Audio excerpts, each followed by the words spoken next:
Assalamualaikum warahmatullahi wabarakatuh. Waalaikumsalam warahmatullahi wabarakatuh. Alhamdulillahirabbil alamin, hamdan yuwafi ni'amahu wa yukafi'u majidah.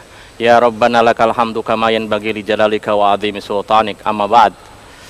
Masih dalam puasa Ramadan 1434 Hijriah, rahmat semesta alam. Dengan saya Kang Rasid hadir bersama kami yang tidak asing lagi, yang selalu dipanggil dengan Kak Seto Mulyadi. Assalamualaikum Kak Seto. Waalaikumsalam warahmatullahi wabarakatuh. Insya Allah pada kesempatan mulia ini di bulan Ramadan kita akan mengkupas satu tema bahwa anak adalah anugerah, tidak boleh dieksploitasi habis-habisan. Suatu ketika baginda Nabi melihat seorang Ummu Salamah sedang menggendong bayinya. Kemudian baginda Nabi ingin sekali menggendong bayi Ummu Salamah itu.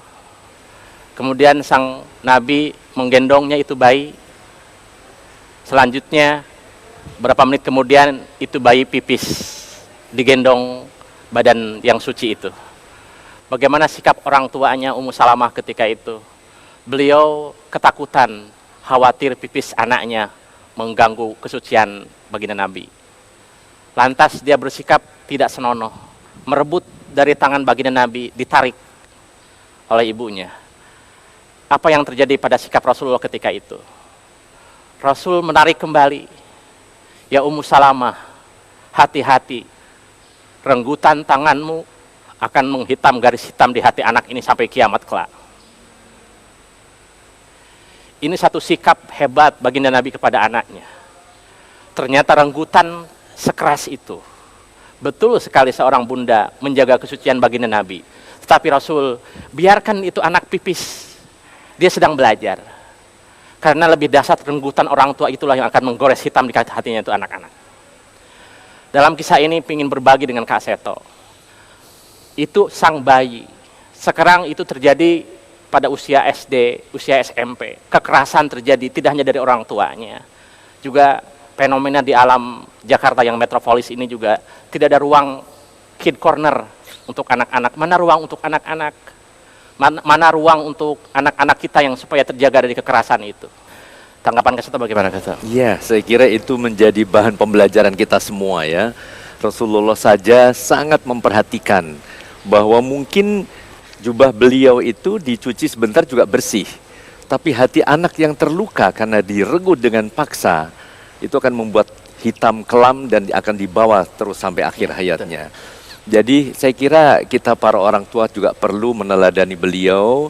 Jangan pernah melukai hati anak. Melukai hati anak dengan bentakan, dengan kata-kata, dengan hinaan, cercaan, apalagi juga dengan kekerasan fisik. Seperti memukul, sehingga sekarang ada beberapa kasus ibu yang menyetrika putranya sendiri.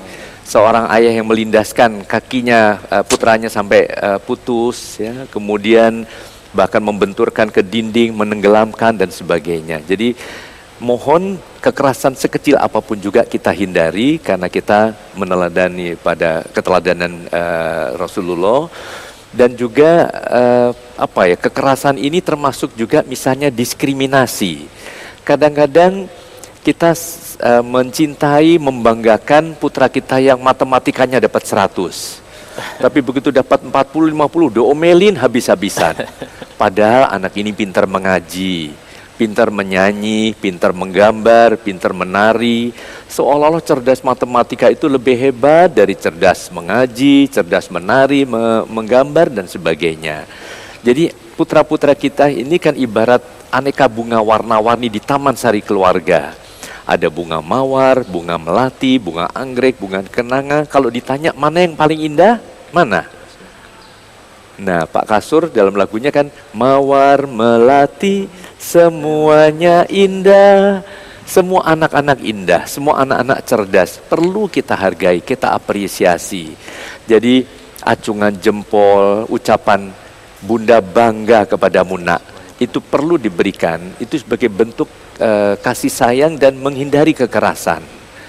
Kemudian ya memang tadi perlu dilatih kemampuan itu. Kemampuan senyum dilatih, kemampuan berbicara dilatih, kemampuan menyanyi juga dilatih.